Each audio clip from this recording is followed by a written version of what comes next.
ভিডিওটিতে লাইক বা ডিসলাইক দিতে পারেন, তবে এটি বাধ্যতামূলক নয়। ড্রামার শুরুতেই প্রধান চরিত্র হল সিয়ং। আজ তার ছেলের জন্মদিন। সিয়ংয়ের মা তাকে কিছু টাকা দেন যেন সে ছেলেকে বাইরে খেতে নিয়ে যেতে পারে, কিন্তু সিয়ংয়ের আরও বেশি টাকার দরকার। সে তার মায়ের এটিএম কার্ড চুরি করে, তারপর সেই কার্ড দিয়ে সব টাকা তুলে নেয়। সে টাকা ঘোড়ার দৌড়ে বাজি ধরে এবং 4 মিলিয়ন অন জিতে যায়। এদিকে সিয়ং আগে একটি ঋণ নিয়েছিল, সেই কারণে সুদের কারবারিরা তার পেছনে লেগে আছে। তারা তাকে ধরে ভয়ঙ্করভাবে মারধর করে। টাকা ফেরত দিতে গিয়ে সিয়ং দেখে তার পকেটে টাকা নেই। সেটাই ছিল ঘোড়ার দৌড়ে জেতা টাকা। তখন তার মনে পড়ে পালানোর সময় এক মেয়ের সঙ্গে ধাক্কা লেগেছিল। আসলে সেই মেয়েটাই তার পকেট মেরেছিল। সিয়ং খুব গরিব হওয়ায় তারা তাকে 1 মাস সময় দেয়। এই সময়ের মধ্যেই তাকে টাকা ফেরত দিতে হবে। সিয়ং আবার কিছু টাকা জোগাড় করে ছেলেকে নিয়ে খেতে যায়।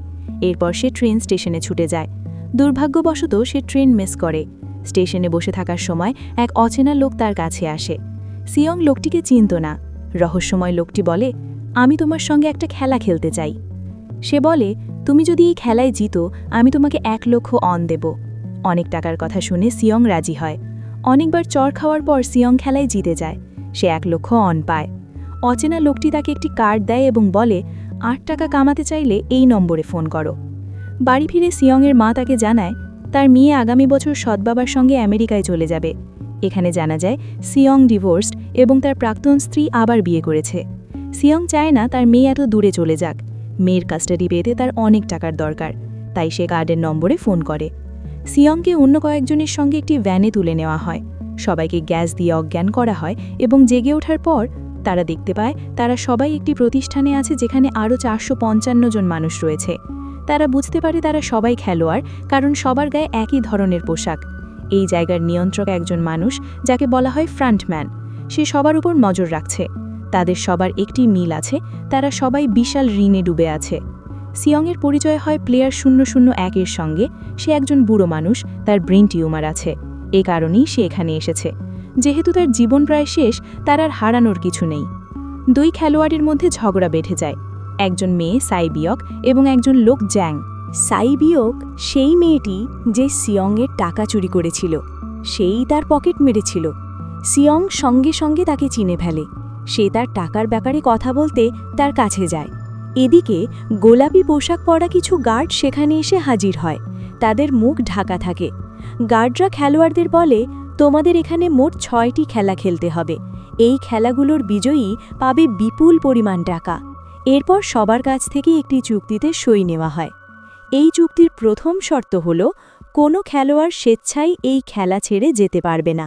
দ্বিতীয় শর্ত হল যেই খেলোয়াড় খেলতে অস্বীকার করবে তাকে এলিমিনেট করা হবে। এলিমিনেট মানে কি তা তারা খুব শিগগিরই বুঝতে পারবে। তৃতীয় শর্ত হল যদি খেলোয়াড়দের অধিকাংশ সম্মত হয় তাহলে খেলা বন্ধ করা যাবে। এরপর তাদের প্রথম খেলা খেলতে নিয়ে যাওয়া হয়। সিয়ং সেখানে তার শৈশবের সহপাঠী সাং উর সঙ্গে দেখা পায়।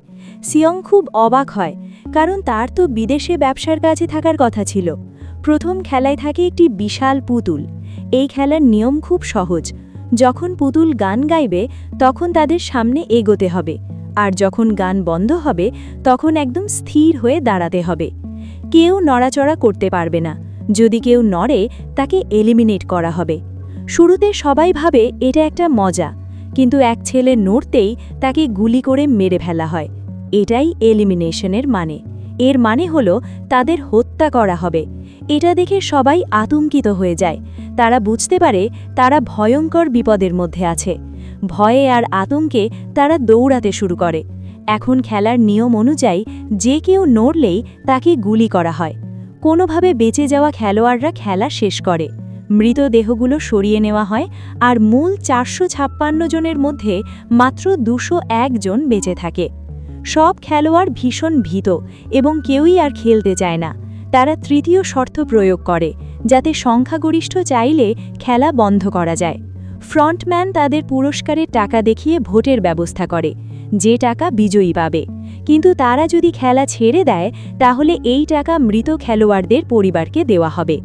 মোট পুরস্কারের পরিমাণ 45.6 বিলিয়ন ওয়ান। ভোট হয় এবং সংখ্যাগরিষ্ঠ খেলতে না করার পক্ষে ভোট দেয়, তাই খেলা বন্ধ করা হয়। তাদের বলা হয় ভবিষ্যতে চাইলে তারা আবার এই খেলায় যোগ দিতে পারবে। এরপর সবাইকে তাদের বাড়িতে ফিরিয়ে দেওয়া হয়। পরদিন সিয়ং পুলিশ স্টেশনে গিয়ে সবকিছু জানায়, কিন্তু তারা তাকে বিশ্বাস করে না। তারা ভাবে সে পাগল। সিয়ং কার্ডটি দেখায়, কিন্তু আশ্চর্যজনকভাবে সেই নম্বরটি আর কাজ করে না।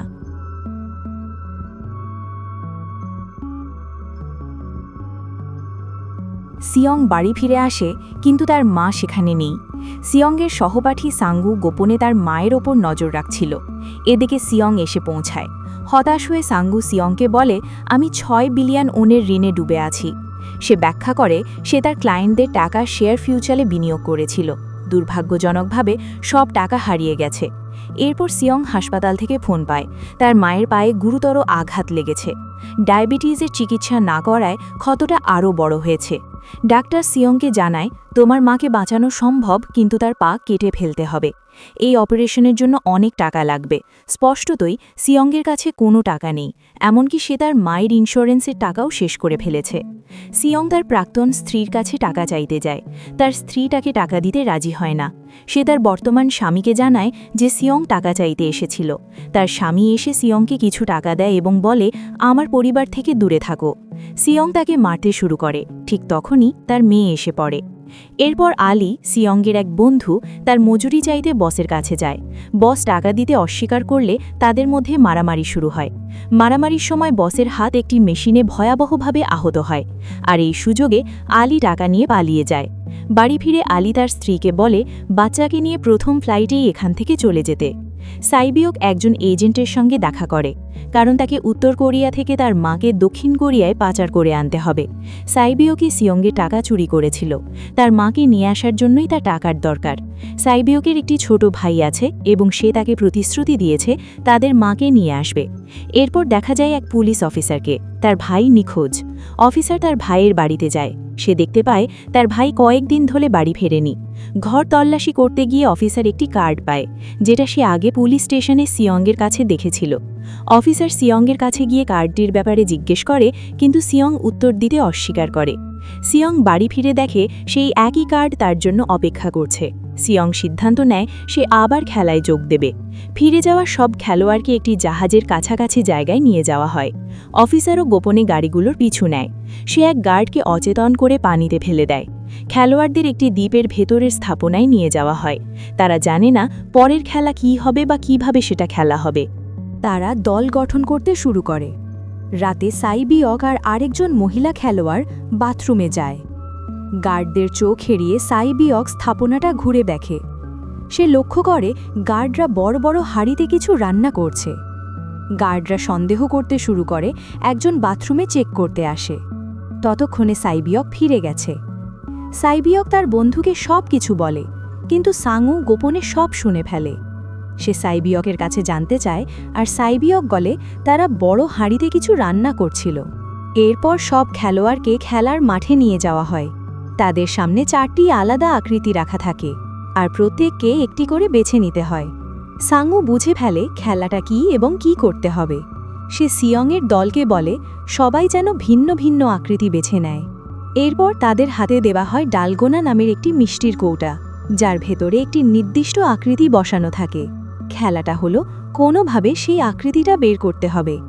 একদম ভাঙা যাবে না। যদি আকৃতি ভেঙে যায় তাহলে তাকে এলিমিনেট করা হবে, অর্থাৎ তাকে মেরে ফেলা হবে। সাঙ্গু সহজেই তার আকৃতি বের করে ফেলে। আতঙ্কিত সিয়ং খুব বিপদে পড়ে যায়, কিন্তু কোনোভাবে সেও এই খেলায় জিতে যায়।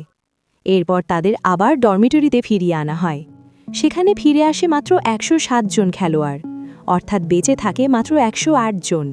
এরপর তাদের খাবার দিতে নিয়ে যাওয়া হয়। খুব কম খাবার পাওয়ায় জাং একজন লোকের সঙ্গে ঝগড়ায় জড়িয়ে পড়ে। জাং সেই লোকটাকে সেখানেই পিটিয়ে মেরে ফেলে।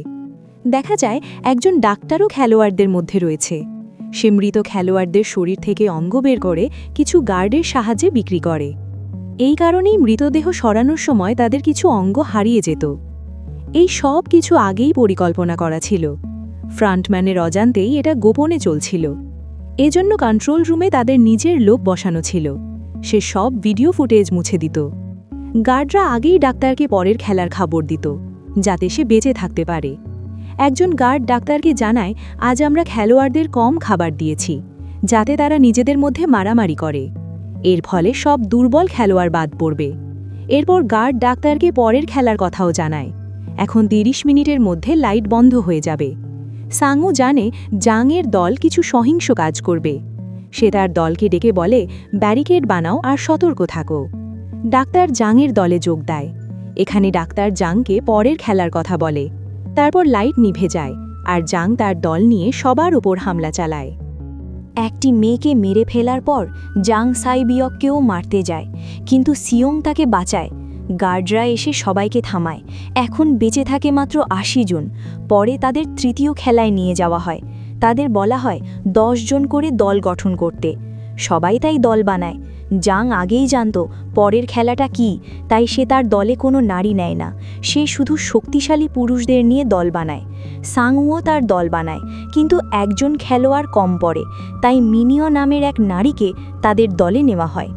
এই খেলাটি আসলে টাগ অফ ওয়ার, অর্থাৎ প্রতিপক্ষ দলকে প্ল্যাটফর্ম থেকে টেনে ফেলে দিতে হবে। খেলা শুরু হয়। জাংয়ের দল খুব সহজেই তাদের খেলায় জিতে যায়। এবার সাংউওদের দলের পালা। প্লেয়ার 001 সেই বুড়ো মানুষটি বলে, আমি জীবনে অনেক টাগ অফ ওয়ার খেলেছি। তাই সে তাদের জেতার কৌশল শেখায়। কোনোভাবে তারা খেলাটা জিতে যায়। এরপর আবার জানানো হয় 30 মিনিটের মধ্যে লাইট বন্ধ হয়ে যাবে। এটা শুনে সাংউ সবাইকে প্রস্তুত থাকতে বলে। তারা ঠিক করে পালা করে পাহারা দেবে। জাংয়ের দলে সবাই শক্তিশালী, তাই জাং ভয় পেতে শুরু করে। তার নিজের দলই তাকে বিশ্বাসঘাতকতা করতে পারে।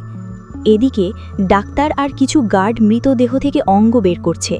গার্ড নম্বর 28 আর 29 এই অঙ্গগুলো পৌঁছে দিতে যাচ্ছে। তারা এক মৃতদেহের কথা বলে যার মাত্র একটি কিডনি ছিল, আর তাকে জম্বি বলে ডাকে। গার্ড নম্বর 29 আসলে ছদ্মবেশী সেই পুলিশ অফিসার যাকে এখন অঙ্গ পৌঁছে দিতে হবে। সে গার্ডের পোশাকে এসে সন্দেহ করে তারা তার ভাইয়ের কথাই বলছে কিনা, কারণ তার ভাইয়েরও মাত্র একটি কিডনি ছিল। এরপর 28 আর 29 অঙ্গ নিয়ে রওনা দেয়। পথে অফিসার টানেলের ভেতরে বিস্ফোরক দেখতে পায়। নম্বর 28 তাকে বলে, আমরা বের হলেই এই জায়গাটা উড়িয়ে দেওয়া হবে। অফিসার 28 নম্বর গার্ডের কাছ থেকে আরও তথ্য বের করার চেষ্টা করে। 28 সন্দেহ করতে শুরু করে এবং অফিসারকে মুখ দেখাতে বলে। মুখ দেখানোর সময় অফিসার তার দিকে বন্দুক তাক করে। সে জিজ্ঞেস করে এক কিডনিওয়ালা মানুষটার ব্যাপারে। তোমরা যাকে জম্বি বলছো সে কে? 28 বলে ও একজন মেয়ে ছিল, আর বলে নেতার রুমে গেলে সবার তথ্য পাওয়া যাবে। সবার ডেটা সেখানে আছে। এটা জানার পর অফিসার 28 নম্বর গার্ডকে গুলি করে মেরে ফেলে।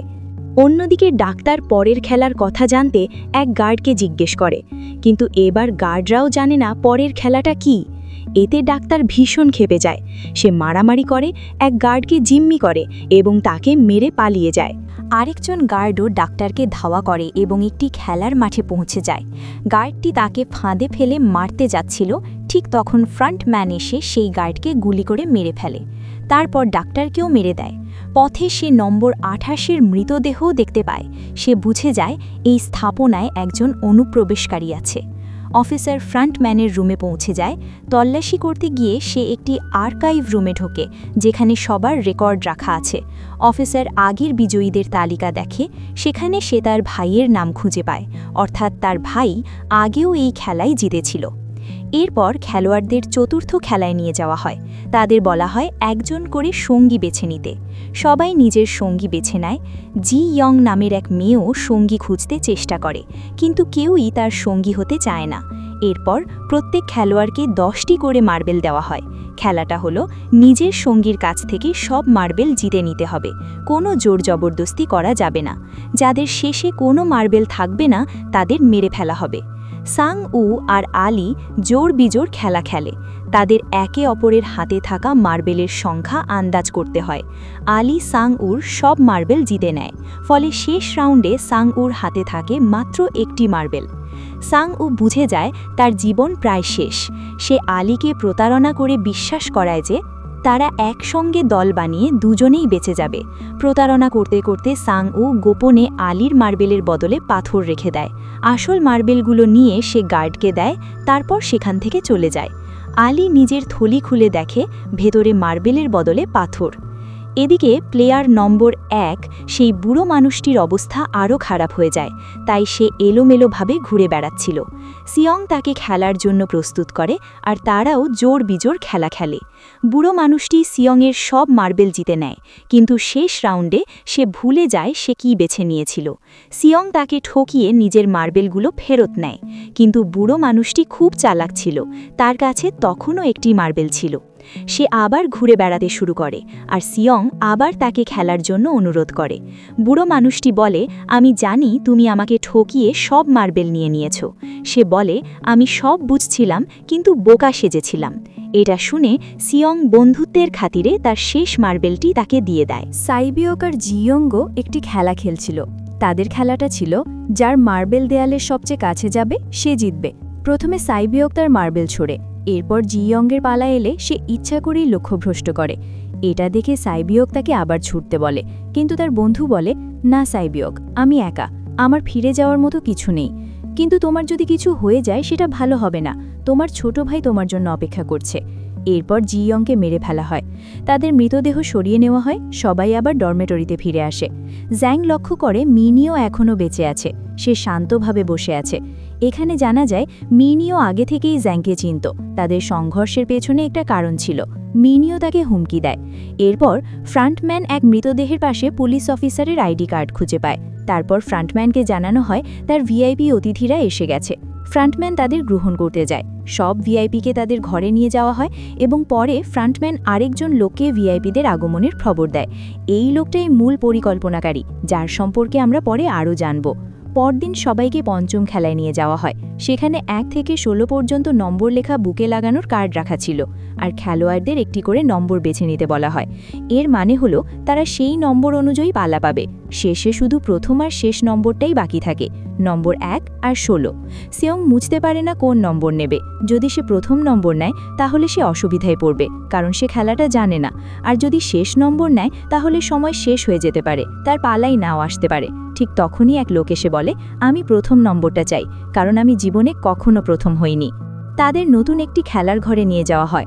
খেলার নিয়ম হলো নির্দিষ্ট সময়ের মধ্যে একটি সেতু পার হতে হবে। সেতুর ওপর দুই পাশে পাশাপাশি কাচের পাটাতন আছে, একটি সাধারণ কাচ আর একটি টেম্পার্ড কাচ। সাধারণ কাচে পা দিলেই সেটা ভেঙে যাবে আর তারা নিচে পড়ে মারা যাবে। খেলা শুরু হয় আর একজন একজন করে মারা যেতে থাকে। জ্যাং লাইনের সামনে ছিল, কিন্তু সে সামনে এগোতে অস্বীকার করে। এখন তাদের সামনে একটাই পথ, হয় সামনে যাবে, না হয় এখানেই মারা যাবে। ঠিক তখনই মিনিও সামনে আসে, সেই নারী যাকে জ্যাং প্রতারণা করেছিল, আর সে বলে, আমি তোমাকে তখনই বলেছিলাম তুমি আমাকে ঠকালে আমি তোমাকে মেরে ফেলব। মিনিও জাংকে ধরে নিয়ে ঝাঁপ দেয় আর এর ফলে দুজনেই মারা যায়। এক ব্যক্তি ছিল যিনি আগে একটি কাচের কোম্পানিতে কাজ করতেন। সে জানে কোন কাচটি টেম্পার্ড। ফ্রন্টম্যান এটা বুঝতেই লাইট বন্ধ করে দেয়, যাতে তারা কোন কাচ টেম্পার্ড তা চিনতে না পারে। শেষ ধাপের জন্য তাদের কাছে সময় ছিল না, তাই সাংউ সেই ব্যক্তিকে ঠেলে দেয়। সাংউ, সিয়ং এবং সাইবিওক সেতু পার হয়, কিন্তু বিস্ফোরিত কাচের কারণে তারা আহত হয়। সাইবিয়কেরও অবস্থা গুরুতর। অন্যদিকে অফিসার একজন চাকরির ছদ্মবেশে অবস্থান নেয়। একজন ভিআইপি অফিসারের দিকে সন্দেহ করে, তাকে মাস্ক খুলতে বলে। অফিসার বলে, ঠিক আছে, কিন্তু ভিতরে গেলে মাস্ক খুলব। এরপর অফিসার ভিআইপির সঙ্গে ভিতরে প্রবেশ করে। ভিতরে গেলে অফিসার ভিআইপিকে অচেতন করে দেয়, আর ফ্রন্টম্যান এটা জানে। ফ্রন্টম্যান তাকে ধাওয়া করে ঘেরাও করে। অফিসার পালিয়ে দ্বীপের একটি খাড়াইয়ে পৌঁছায়। ফ্রন্টম্যানও তাকে ধাওয়া করে পৌঁছে যায়। অফিসার তার উচ্চতর কর্তৃপক্ষকে ফোন করার চেষ্টা করে, কিন্তু কল বিচ্ছিন্ন হয়ে যায়। অফিসার সব প্রমাণ পাঠায়, কিন্তু সেখানে কোনো নেটওয়ার্ক নেই। ফ্রন্টম্যান অফিসারকে ধরতে সক্ষম হয় এবং তার সঙ্গে যেতে বলে, কিন্তু অফিসার ফ্রন্টম্যানের কাঁধে গুলি করে। যখন ফ্রন্টম্যান মাস্ক খোলে, অফিসার বুঝতে পারে এটি আর কেউ নয়, তার নিজের ভাই। ফ্রন্টম্যান অর্থাৎ তার ভাই তাকে গুলি করে। অফিসার পানিতে পড়ে যায়। সাইবিয়ক কাঁচে আঘাতপ্রাপ্ত এবং রক্তপাত করছে। এরপর বেঁচে থাকা খেলোয়াড়দের ডিনারের জন্য নিয়ে যাওয়া হয়। তাদের কাছে একটি স্টেক ছুরি রাখা হয়, যার ইঙ্গিত রাতে কেউ কাউকে হত্যা করতে পারে। সিয়ং লক্ষ্য করে সাইবিয়কের অবস্থা ক্রমশ খারাপ হচ্ছে। সে তাকে বলে, চিন্তা করো না, আমরা একটি দল এবং সাংউকে হারাবো। তারপর আমরা বের হয়ে টাকাটি ভাগ করব। সাইবিয়ক তাকে বলে, আমার ছোট ভাই আছে, আমি তাকে অনাথাশ্রমে রেখে এসেছি। যদি আমাদের মধ্যে কেউ বাঁচে, সে আমাদের দুই পরিবারের দেখাশোনা করবে। সাইবিয়কের অবস্থা গুরুতর, তাকে চিকিৎসকের প্রয়োজন। সিয়ং সাহায্যের জন্য যায়, কিন্তু ফিরে আসলে দেখেন সাংউ সাইবিয়ককে হত্যা করেছে। পরদিন তাদের শেষ খেলায় নিয়ে যাওয়া হয়। খেলার নিয়ম খুব সহজ, মরণপণ লড়াই। এই খেলাটার নাম স্কুইড গেম। খেলা শুরু হয় আর তাদের মধ্যে ভয়ঙ্কর মারামারি হয়। শেষ পর্যন্ত স্যাংউ মারাত্মকভাবে আহত হয়। সিয়ং বলে, আমি এই খেলা বন্ধ করতে চাই। সিয়ং স্যাংউকে তার সঙ্গে চলে যেতে বলে, কিন্তু স্যাংউ নিজেই আত্মহত্যা করে, আর এর ফলে সিয়ং খেলায় জিতে যায়। ফ্রন্টম্যান সিয়ংকে বলে, তুমি ভালো খেলেছ, কিন্তু এটা আমি আশা করিনি। এরপর সিয়ংকে তার বাড়িতে নামিয়ে দেওয়া হয়। তার হাতে একটি এটিএম কার্ড দেওয়া হয়, আর চেক করে সে দেখে সব পুরস্কারের টাকা সেখানে ট্রান্সফার হয়েছে। সিয়ং বাড়িতে ঢোকে, কিন্তু তার পৌঁছানোর আগেই তার মা মারা গেছে। এরপর দৃশ্য 1 বছর পরের সময় চলে যায়। সিয়ংয়ের অবস্থা খুব খারাপ, সে মানসিকভাবে ভেঙে পড়েছে এবং কিছুতেই স্বাভাবিক হতে পারেনি। সে এখনও টাকাগুলো ব্যবহার করেনি। এক ফুল বিক্রেতা মহিলা সিয়ংয়ের কাছে এসে তাকে একই ধরনের একটি কার্ড দেয়। সেখানে একটি ঠিকানা লেখা থাকে। সিয়ং সেই ঠিকানায় যায়। সেখানে সে আবিষ্কার করে সব কিছুই ওই বুড়ো মানুষ প্লেয়ার সিয়ংয়ের পরিকল্পনা ছিল। সে এখনও জীবিত ছিল, আর সে সিয়ংকে বলে সে নিজের জীবনে বিরক্ত হয়ে পড়েছিল। সে বলে, আমি এই খেলাগুলো বানিয়েছি আমার ক্লায়েন্টদের সঙ্গে। শুধু মানুষকে কষ্ট পেতে দেখতে আমার আনন্দ লাগে বলে, কিন্তু আমরা কাউকে জোর করিনি। খেলা দেখার থেকে খেলায় নামা আমার বেশি মজার মনে হয়েছে। সে আরও বলে, তোমার কাছে যে চাকা আছে সেটা আসলে আমার। এটা বলার পর সেই বুড়ো মানুষটি মারা যায়। এরপর সিয়ং সাইবিয়কের ছোট ভাইকে খুঁজে বের করে। তাকে স্যাংউর মায়ের কাছে রেখে যায় এবং তাকে অনুরোধ করে বাচ্চাটার দেখাশোনা করতে। সে তাকে টাকা ভর্তি একটি ব্যাগও দেয়। তারপর সিয়ং স্টেশনে যায় এবং আবার সেই অচেনা লোকটিকে দেখতে পায়, যার সঙ্গে সিনেমার শুরুতে তার দেখা হয়েছিল। সিয়ং তাকে ধাওয়া করে, কিন্তু সে পালিয়ে যায়। এরপর সিয়ং কার্ডের নম্বরে ফোন করে এবং জিজ্ঞেস করে তারা কারা আর কেন মানুষের জীবন নিয়ে এমন খেলছে। তোমরা কেন অন্য মানুষের জীবন নিয়ে ছিনিমিনি করছো? কিন্তু উত্তর আসে, সিয়ং, বাঁচতে চাইলে প্লেনে ওঠো। এখানেই গল্পের শেষ।